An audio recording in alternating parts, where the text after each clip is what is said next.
नमस्कार दोस्तों, स्वागत है आप सभी का फिर से एक बार मेरे YouTube चैनल पर। चलिए, रिंकू के जीवन की कहानी कुछ यूं है। स्कूल की पढ़ाई के दौरान रिंकू अपने परिवार के साथ एक छोटे से शहर में रहता था। पढ़ाई लिखाई में इसका मन नहीं लगता था। अपनी कक्षा में ये हमेशा ही फिसड्डी रहता था। मुश्किल से किसी तरह पास होकर अगली कक्षा में पहुंचता था। स्कूल के बच्चों से लेकर मोहल्ले तक लोग रिंकू का मजाक उड़ाने में कोई कसर नहीं छोड़ते थे। रिंकू की पढ़ाई में कमजोरी से उनके माता पिता भी दुखी रहते थे। पढ़ाई में पिछड़ने का दुख तो रिंकू को भी होता था, परंतु कोशिश करने पर भी पढ़ाई में उसका मन नहीं लगता था। हर तरफ से उपेक्षा और तिरस्कार से दुखी होकर अंततः रिंकू ने पढ़ाई छोड़ने का मन बना लिया। अभी वह 10वीं कक्षा में था। उसकी पढ़ाई की जो स्थिति थी उससे बोर्ड की परीक्षा में उसे पास करने की उम्मीद लगभग न के बराबर थी। अपने जीवन से निराश रिंकू एक दिन जब स्कूल से घर लौट रहा था तो रास्ते में एक जगह रामायण की कथा हो रही थी। उस समय ओजस्वी स्वर में कथावाचक लंका कांड की व्याख्या कर रहे थे। कथावाचक के ओजस्वी स्वर से बुरे ख्यालों में खोए रिंकू की तंद्रा भंग हुई और वह सम्मोहित होकर कथा स्थल की ओर चल पड़ा। कथा स्थल पर पहुंचकर वह जगह बनाते हुए आगे की पंक्ति में जा बैठा।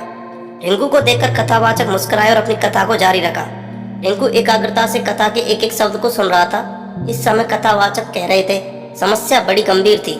सागर तट पर भगवान राम की सेना के सभी योद्धा लक्ष्मण, हनुमान, सुग्रीव, अंगद आदि गंभीर सोच में डूबे थे। जटायु से यह तो पता लग गया था कि रावण सीता को लेकर दक्षिण दिशा में उफनते समुद्र के पार स्थित अपने राज्य लंका में ले गया है, परंतु इस विशाल समुद्र को लांघकर लंका जाएगा कौन? समस्या विकट थी। तभी वहां की शांति सुग्रीव के आवाज से भंग हुई।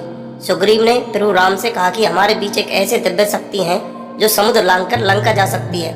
तब भगवान राम की जिज्ञासा को शांत करने के लिए सुग्रीव ने महाबली हनुमान की ओर देखा। सुग्रीव के संकेत से हनुमान जी सक पका गए।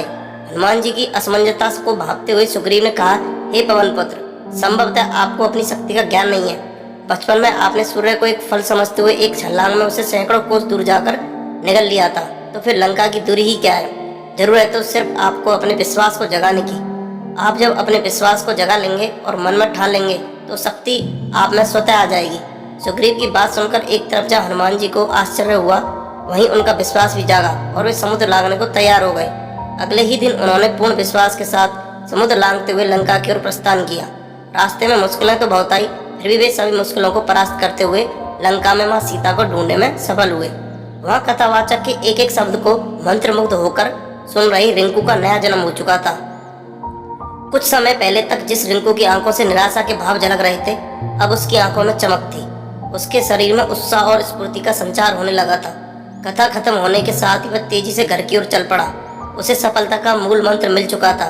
वह मन ही मन सोच रहा था कि जब हनुमान जी ने अपने विश्वास से शक्ति अर्जित कर समुद्र को लांघ लिया था तो पढ़ाई कौन सी बड़ी बाधा है। उसी दिन से रिंकू ने प्रण कर लिया कि वह ध्यान लगाकर खूब पढ़ेगा और सफलता अवश्य प्राप्त करेगा। उसकी मेहनत रंग लाई। अपनी कक्षा में सबसे फिसड्डी रहने वाला छात्र रिंकू 10वीं की बोर्ड परीक्षा में सबसे अव्वल आया। इसके बाद रिंकू ने पीछे मुड़कर नहीं देखा और वह जिंदगी में हमेशा अव्वल ही आता रहा।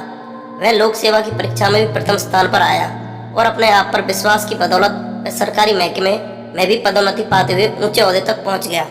तो दोस्तों, कहानी से शिक्षा क्या मिलती है? मॉरल ऑफ द स्टोरी, विश्वास की शक्ति को साबित करने के लिए रिंकू का जीवन तो बस एक उदाहरण है।